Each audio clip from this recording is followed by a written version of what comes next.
Hello friends, welcome to Angel Maths Competition. तो friends, आज की वीडियो स्टार्ट करेंगे हम बहुत ही सुपर और खतरनाक तरीके के सॉल्यूशन से। तो आज की वीडियो में हम गगन प्रताप सर की book SSC maths 8000 plus TCS MCQ क्वेश्चनों का सॉल्यूशन आपके सामने बहुत ही इजी और बहुत ही अनोखा और बिल्कुल यूनिक कॉन्सेप्ट को लेकर आए हैं। और इस कॉन्सेप्ट से हम आपको हर क्वेश्चन बहुत ही सिंपल तरीके से और केवल 2 ही शब्दों में उसको क्वेश्चन को हल करने की टेक्निक आपको सिखाएंगे। और वह टेक्निक आप जानते हो, इक्वल टू इक्वल है। 2 ही शब्दों में, लेफ्ट और राइट में ही क्वेश्चन फिनिश हो जाएगा। तो फ्रेंड्स, यदि आपको मैथ में जबरदस्त और बेस्ट और एक्सपर्ट बनना है तो हमारी वीडियो के क्वेश्चनों का सॉल्यूशन करने का स्टाइल सीखिए। तो आपको बहुत ही जबरदस्त खतरनाक मैथ आ जाएगा, जिसका एग्जाम्पल मैं आपके सामने अभी करके दिखाऊंगा। तो फ्रेंड्स, यदि आपको मैथ में एक्सपर्ट बनना है तो हमारी वीडियो के क्वेश्चनों का सॉल्यूशन देखिए। और इस बुक के क्वेश्चनों का सॉल्यूशन आपको पता है इस बुक के अंदर है, तो आपको मैं थोड़ा और इससे भी ज्यादा खतरनाक तरीके से, इस बुक के क्वेश्चनों से भी ज्यादा खतरनाक तरीके से आपको सॉल्यूशन दिखाऊंगा। तो फ्रेंड्स देखिए, स्टार्ट करते हैं आज की वीडियो के क्वेश्चनों का सॉल्यूशन। और आप स्वयं देख सकते हैं किस स्टाइल से क्वेश्चनों का सॉल्यूशन आपके सामने आएगा। तो वही क्वेश्चन की लैंग्वेज और टैग्स को समझते हैं, जिसके अकॉर्डिंग हम 2 ही शब्दों में क्वेश्चन को सेट करके हल कर देते हैं। तो आइए स्टार्ट करते हैं। पहला क्वेश्चन, एक परीक्षा उत्तीर्ण करने के लिए कुल अंकों में से 48%, कुल अंकों में से 48%, यानी कि उत्तीर्ण करने के लिए कुल अंकों में से 48% चाहिए है, और विशेष योग्यता के साथ प्राप्त श्रेणी प्राप्त करने के लिए 80% आवश्यक है। तो देखो, ये कॉन्सेप्ट समझो, ये चीजें समझो जो टैग्स लगाए हैं। उसने कहा है कि एक परीक्षा में अगर विद्यार्थी को पास होना है तो उत्तीर्ण करने के लिए उसे 48% की आवश्यकता है, और यदि उसे विशेष योग्यता के आधार पर प्रथम श्रेणी प्राप्त करनी है तो फिर उसको 80% आवश्यक है। देखो, 2 कंडीशन दी है इसने, ये चीज समझनी है आपको। पास होने के लिए 48% अंक चाहिए, अगर उसे विशेष योग्यता प्राप्त करनी है और प्रथम श्रेणी ज्ञात करनी है तो 80% की आवश्यकता है।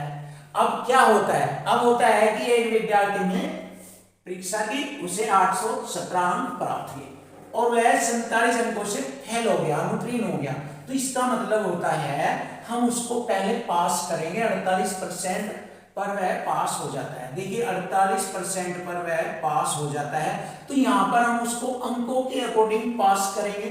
817 अंक प्राप्त किए और 47 अंक से फेल हो गया, तो ये 47 अंक भी इसको दे देंगे, तो वह पास हो जाएगा, जो कि हम अपने इक्वल टू इक्वल कॉन्सेप्ट को यूज करेंगे। तो 817 में 47 जोड़ेंगे तो 864 अंकों पर वह पास हो जाता है। तो मैंने जोड़कर लिखा है 864 अंक। अब यदि मैं इसको इससे हल करूंगा तो टोटल पूर्णांक आ जाएगा, कुल पूर्णांक। लेकिन उसने दूसरी शर्त लगा दी है कि यदि उसे प्रथम श्रेणी से पास होना है तो उसे 80% अंक चाहिए। तो देखिए, 48% पास के लिए 864 अंक चाहिए। तो अब देखते हैं 80% अंक प्राप्त करने के लिए फिर उसको कितने अंक चाहिए, ये पूछा है। देखिए, तो ये उसने पूछा है कि विशेष योग्यता के साथ प्रथम श्रेणी प्राप्त करने के लिए उसे कितने अंक प्राप्त करने चाहिए, जो कि 80% है, तो कितने अंक चाहिए उसको। तो देखिए फ्रेंड्स, देखिए 1 लाइन में सेट हो गया है। अब इसके क्वेश्चन का सॉल्यूशन आपको दिखाते हैं। अब आप इस क्वेश्चन का सॉल्यूशन आप बुक में भी देखेंगे तो आपको स्वयं दिखाई देगा कि ये सॉल्यूशन और वो सॉल्यूशन में कितना डिफरेंस है। तो आप देखिए, बहुत ही जबरदस्त तरीके से आपके सामने आंसर आ चुका है। देखिए, परसेंट से मैंने परसेंट को काटा। अब मैं इसको काटता हूं 8 दही 80, सॉरी 8 चंग 48 और 8 दही 80 काट दिया। अब 6 से इसको काटते हैं, 6 कम 6, 2 बचेगा, हो गए 26, 6 चौक 24, फिर 2 बचा, 6 चौक 24। 144 बार कटा है और 144 में 10 की गुणा करेंगे तो 80% अंक प्राप्त करे हैं उसने। इधर 80% में कितने अंक प्राप्त हो गए? 1440। 144 में 10 की गुणा करेंगे तो 1440 अंक प्राप्त किए हैं, और यही हमारे क्वेश्चन का आंसर बनेगा। तो देखिए फ्रेंड्स, बहुत ही आसानी से 2 ही शब्दों में लेफ्ट राइट लिखने के बाद आपका आंसर आ चुका है। जो कि ऑप्शन बी हमारे क्वेश्चन का आंसर है 1440। बहुत ही इजी तरीके से क्वेश्चन का सॉल्यूशन आपके सामने। अब हम नेक्स्ट क्वेश्चन भी देखेंगे और जानेंगे कि रियल में मैथ का एक ही कॉन्सेप्ट होता है। आप यदि मैथ्स को XYZ से या ट्रिक से या फॉर्मूले से ज़्यादा उन चीज़ों का अगर एग्जाम में यूज करेंगे तो आपका टाइम ज़्यादा लगेगा और आपके कुछ क्वेश्चन छूट जाएंगे। तो आपको एक ही टेक्निक यूज करनी चाहिए। जैसे कि मैं करता हूं, मैं हर क्वेश्चन लैंग्वेज वाले एक ही तरीके से सोल्व कर देता हूं। उनमें मैं अलग अलग ट्रिक या अलग अलग XY या अलग अलग फॉर्मूला यूज नहीं करता। केवल आपके फायदे के लिए, केवल आपको बेस्ट बनाने के लिए मैंने आपके लिए खोजा है इक्वल टू इक्वल कॉन्सेप्ट का तरीका आपको देने की और सिखाने की कोशिश कर रहा हूं। तो आप इसको सीखने के बाद मैथ में एक्सपर्ट हो जाएंगे। कोई भी सीजीएल से रिलेटेड एग्जाम आपका नहीं छूटेगा। हर एग्जाम में आप मैथ में से 100% सिक्योर करेंगे। तो देखिए फ्रेंड्स, नेक्स्ट क्वेश्चन आपके सामने अब दिखाते हैं। देखिए इक्वल टू इक्वल कॉन्सेप्ट से ही फिनिश हो जाएगा। तो एक कक्षा में और इन क्वेश्चनों को जितना फास्ट चाहे आप उतना फास्ट कर सकते हैं, लेकिन मैं थोड़ा सा लैंग्वेज को समझाने के लिए टाइम लेता हूँ कि थोड़ा आप इनको समझे और इनको समझने से आपको जल्दी आपका माइंड वर्क करेगा और आप फिर उसको सेकंडों में कर सकते हैं। मैं भी इसको ऐसे ही मौखिक सेकंडों में कर सकता हूं, बट आपको समझाने के लिए इस तरह से एक छोटे से फॉर्मेट में इसको लिखता हूं। और हर क्वेश्चन का फ्रेम मान लीजिए या फॉर्मेट मान लीजिए हमारा एक ही प्रकार का होगा। हर क्वेश्चन को सोल्व करने का तरीका सिर्फ एक ही होगा, अलग अलग नहीं होगा। देखिए एक कक्षा में लड़कों की तुलना में लड़कियों की संख्या दुगनी है। देखिए लैंग्वेज में ही पता लग रहा है, लड़कों की तुलना में लड़कियों की संख्या लड़कों से दुगनी है। देखिए लैंग्वेज में लिखा है, ये मैंने लिख दिया। यदि 45% लड़कियों और 30% लड़कों ने शहर के बाहर पर्यटन यात्रा के लिए अपनी सहमति दे दी, तो कितने प्रतिशत विद्यार्थियों ने इस यात्रा के लिए अपनी सहमति नहीं दी? तो नहीं दी वाला हमें आंसर निकालना है। तो देखो 45% लड़कियों ने सहमति दी है, तो इसका मतलब 55% ने नहीं दी है। तो किन्होंने? लड़कियों ने नहीं दी है। तो देखिए यहाँ पर इनका 55% हम निकालेंगे और लड़कों ने 30% लड़कों ने सहमति दी है, तो 70% ने नहीं दी है। तो यहाँ पे इसका 70% निकालेंगे। अब ये यहाँ पर टोटल परसेंट आ जाएगा सभी का, क्योंकि उसने सभी विद्यार्थियों का पूछा है।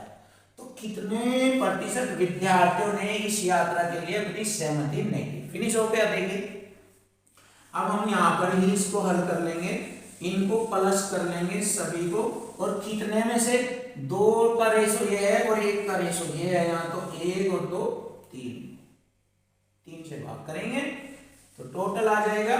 जितने परसेंट विद्यार्थियों ने सहमति नहीं दी है वह टोटल आंसर आपके सामने आ जाएगा। देखो ये हो गया 70% और ये हो गया 110%। 55 दूनी 110 और 70 180%।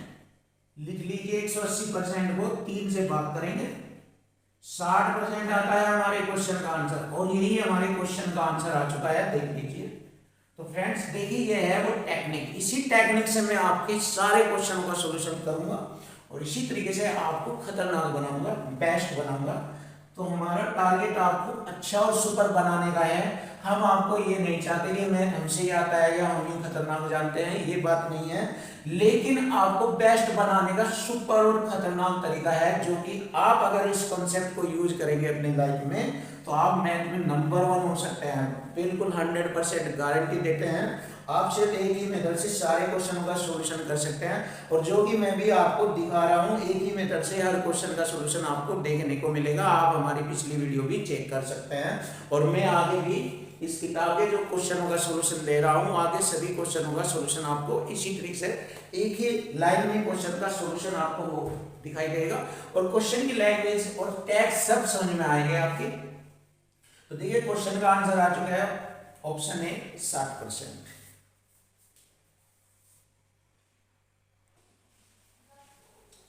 Question number 383।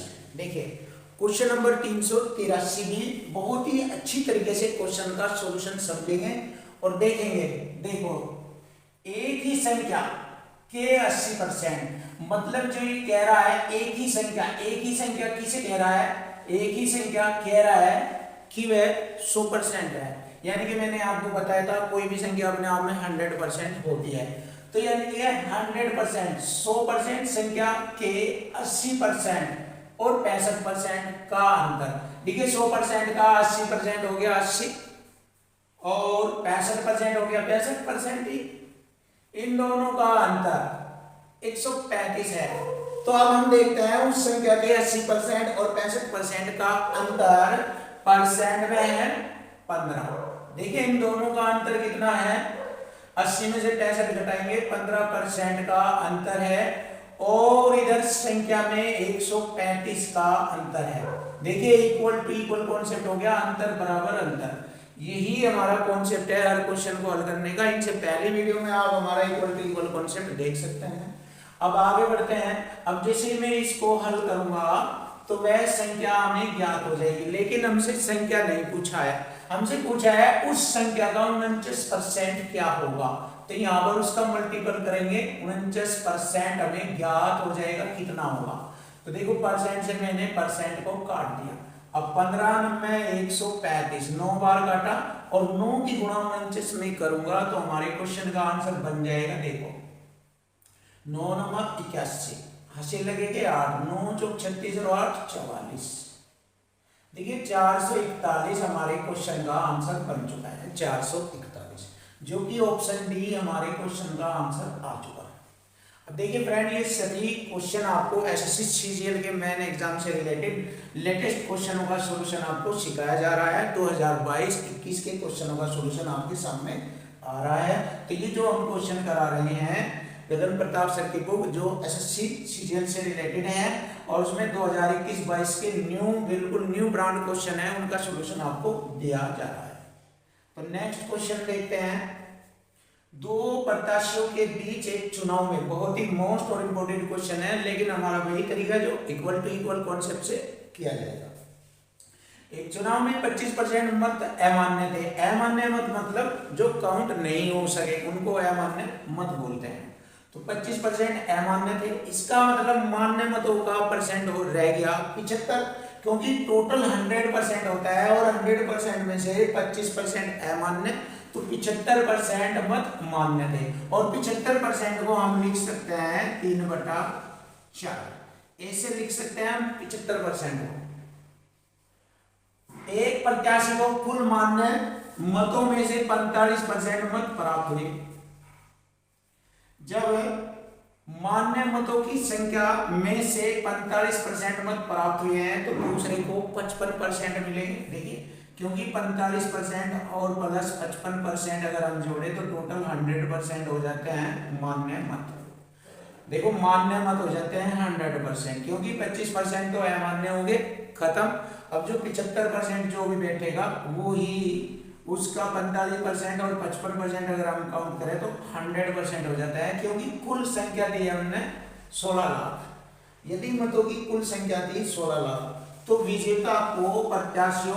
विजेता प्रत्याशी को प्राप्त मत मान्य मतों की संख्या हमें ज्ञात करनी है। तो देखिए बहुत ही आसान, कुल मतों की संख्या कितनी है 16 लाख, ऐसे लिखेंगे 16 लाख। अब देखिए यहां पर मुझे मान्य मत लेने हैं, इसमें से 16 लाख में से 25% अमान्य रहेंगे तो 75% मान्य मत है, तो उनको हम 3/4 लिख सकते हैं 75% को। इसके बाद ये मान्य मत हो गए हमारे। इन मान्य मतों में से यही केवल 100% कहलाएंगे। अब इसमें से 45% को एक विजेता ने, एक ने हासिल किया, और दूसरा जो जीता उसने 55% लिया। एक ने 45 तो दूसरे ने 55%, तो ये विजेता घोषित हुआ जिसको 55% मत मिले हैं। तो इसी के बारे में पूछा गया है कि विजेता प्रत्याशी को मान्य मतों की कुल कितनी संख्या प्राप्त हुई है। तो हम इसका 55% ज्ञात करेंगे ऐसे। अब देखिए हम आसानी से क्वेश्चन का सॉल्यूशन करेंगे। देखो 2 0 से मैंने 2 0 काटा और 4 से मैंने इसको काटा, 4 चौक 16, 4000 बार कटेगा ये। अब इन सभी की मैं गुणा करूंगा, क्वेश्चन का आंसर हमें ज्ञात हो जाएगा। देखो 1 2 3 0 ये लगाई मैंने, और 4 3 12, 12 पंजे 60 की 0 86, 12 पंजे 60 और 6 66। ये आ गया 6,60,000। तो जो विजेता प्रत्याशी है उसको मान्य मतों का जो संख्या मिली वो 6,60,000 उसको मिलेगा। तो यही हमारे क्वेश्चन का आंसर बनता है ऑप्शन बी।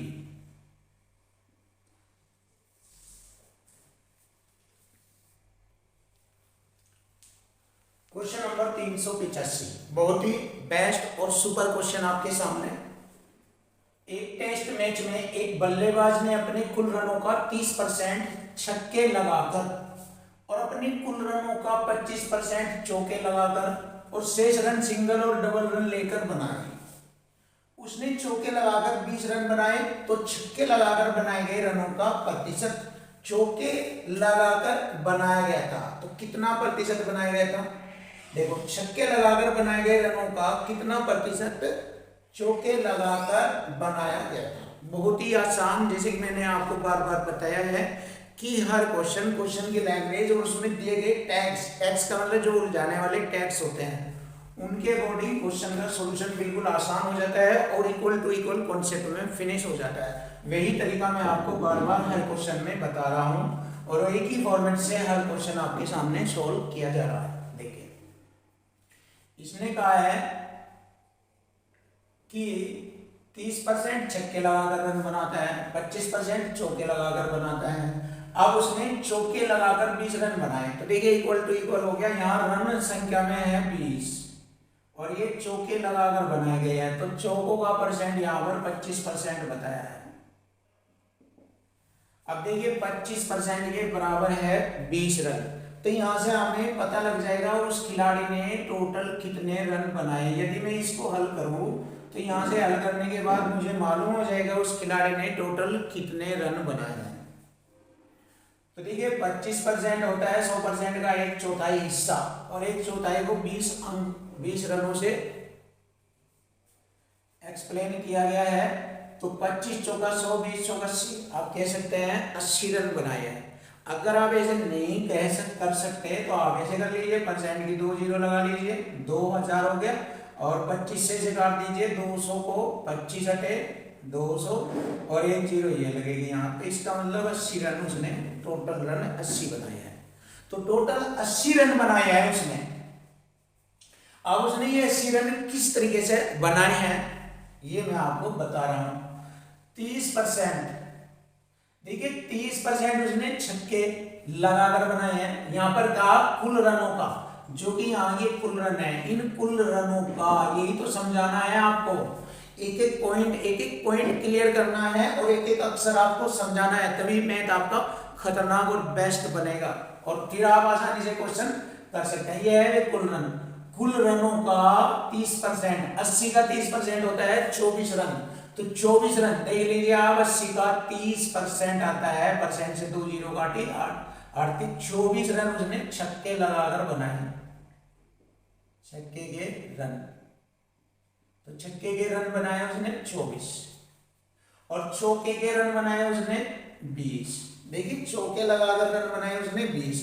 अब उसने पूछा है कि छक्के लगाकर बनाए गए रनों का कितना प्रतिशत चौके लगाकर बनाया गया था। देखो 24 का ये 20 कितना परसेंट बैठता है, ये हमसे पूछा है। अब इसको हल कर लेते हैं। देखिए 4 6 24, 4 पंजे 20, 2 3 6 और 2 से 50, 50 पंजे 250 होता है बटे 3। अब इसको हल करेंगे, 3 अट्टे 24, 1 हो गया 10, 3 3 9, 1 बचेगा बटे 3, तो 83 से 1 बटे 3%। और यही हमारे क्वेश्चन का आंसर बना है ऑप्शन डी। तो देखिए फ्रेंड, क्वेश्चन की लैंग्वेज और इक्वल टू इक्वल से एक ही लाइन में सेट हो जाता है ये। अब ये नेक्स्ट कंडीशन बताई मैंने, but equal to equal concept से हर क्वेश्चन आपके चल रहे हैं। नेक्स्ट क्वेश्चन देखते हैं। अब देखो, एक वर्गाकार मैदान की प्रत्येक भुजा में, वर्गाकार मैदान की प्रत्येक भुजा समान होती है। अगर उसमें एक भुजा में 12% की वृद्धि की गई है तो दूसरी भुजा में भी 12% की वृद्धि की जाएगी। और इस प्रकार मैदान के क्षेत्रफल में कितना परसेंट वृद्धि होगी ये हमें बताना है। तो देखिए सक्सेसिव मेथड से क्वेश्चन को हल किया जाएगा।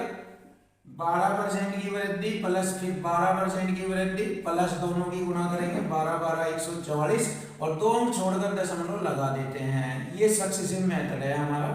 टोटल को जोड़ लेंगे, कितना बैठता है 12 12 24 और 1 25, तो 25.44% की वृद्धि हुई है क्षेत्रफल में। और यही हमारे क्वेश्चन का आंसर बनेगा 25.44। ऑप्शन बी हमारे क्वेश्चन का आंसर आ चुका।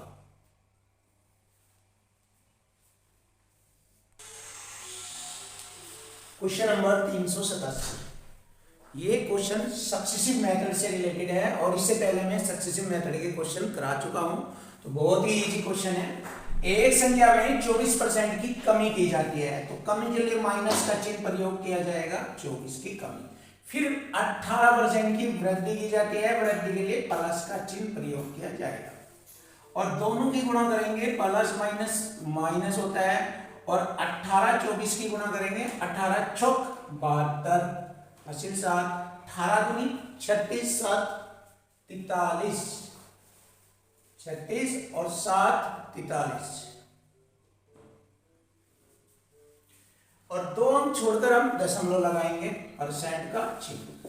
अब देखो इसको हल करेंगे, माइनस माइनस के जोड़ेंगे, 24 और 4 28, माइनस के 28.32% में से प्लस के 18 घटाएंगे तो हमारा आंसर बन जाएगा 28 में से 18 घटाएंगे माइनस के 10.32, तो 10.32% की कमी।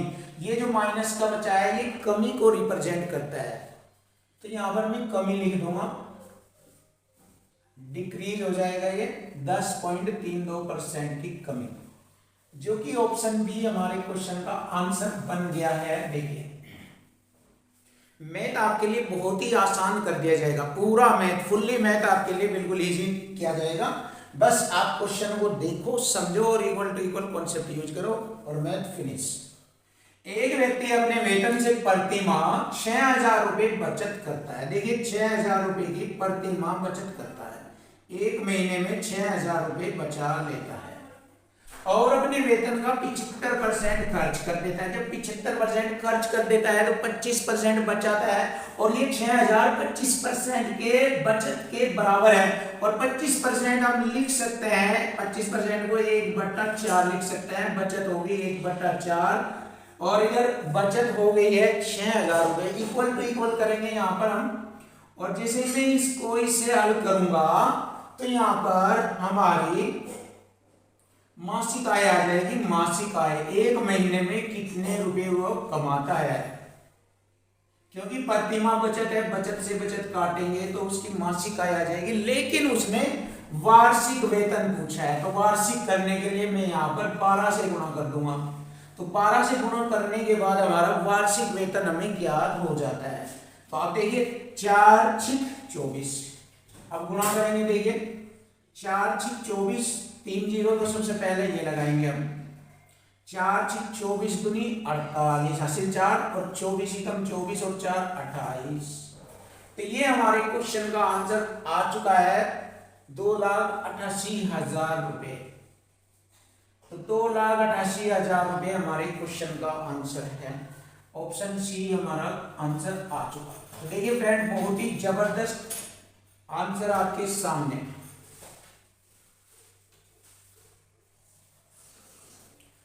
क्वेश्चन नंबर 389, बहुत ही सुपर और बेस्ट क्वेश्चन आपके सामने।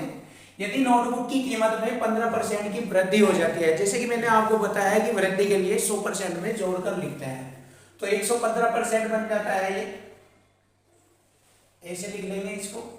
तो उस धनराशि से कितना नोटबुक खरीदी जा सकते हैं जो 253 नोटबुक खरीदने के लिए पर्याप्त थी, यानी कि इसके बराबर ये 253। अब इसको मैं यहां से हल करूंगा और क्वेश्चन का आंसर आपके सामने आ जाएगा। देखिए इक्वल टू इक्वल यहां 253 नोटबुक खरीदने के लिए पर्याप्त थी। कब थी? जब 15% की वृद्धि हुई, तो यह 115% के बराबर होगी 253। तो यहाँ से हमें मालूम हो जाएगा कि कितनी नोट्स बुक खरीदी जा सकती है। तो परसेंट की मैंने यहाँ पर 2 जीरो लगाई।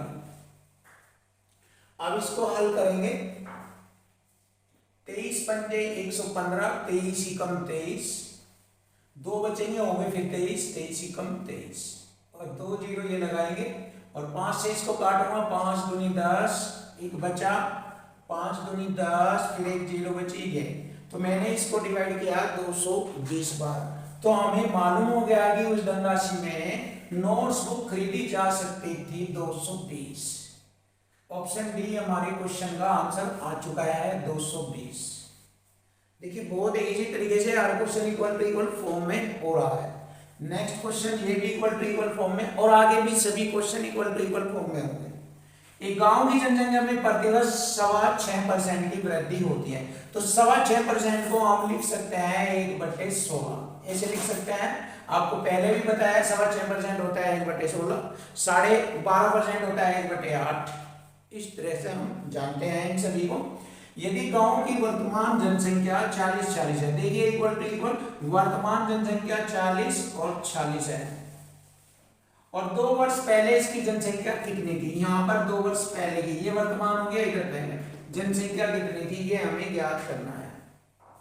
और हर साल कितने की वृद्धि होती है, 6.25% यानी कि 16 पर 1 की वृद्धि होती है। 16 पर 1 की वृद्धि, तो वृद्धि के अनुसार लिख देंगे 17/16 इस प्रकार।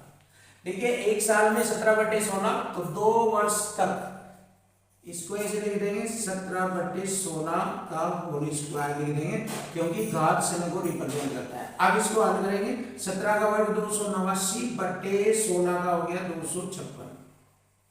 ये हो गया हमारा यहाँ से इक्वल टू इक्वल फॉर्मेट में हो गया ये। अब इसको मैं कटिंग करूंगा। देखो चलिए इसको हम कटिंग कर लेते हैं। 289 से ये 14 बार कट जाता है, 14 बार काट के देखना। और 14 256 की गुणा की जाएगी। देखिए 14 6 84 हासिल लगे 8, 14 पंजे 70 और 8 78 हासिल 7 और 14 दूनी 28 और 7 35। तो 3584 हमारे क्वेश्चन का आंसर बन जाता है 3584। तो देख लेते हैं ऑप्शन ए हमारे क्वेश्चन का आंसर है 3584। तो फ्रेंड्स यदि आपको हमारी वीडियो अच्छी लगी है, पसंद आई है तो कमेंट करें और हमारे चैनल को भी सब्सक्राइब कर दीजिए, जिससे कि हम आपके सामने बहुत ही खतरनाक अंदाज में क्वेश्चनों का सॉल्यूशन केवल एक ही मेथड से इक्वल टू इक्वल कॉन्सेप्ट में लेकर आए और हर क्वेश्चन आपका बिल्कुल ऐसे ही एक ही कॉन्सेप्ट से हल कराया जाएगा। तो फ्रेंड्स कमेंट कीजिए और सब्सक्राइब कीजिए, जिससे आपके मैथ्स में बिल्कुल जबरदस्त टैलेंट होगा।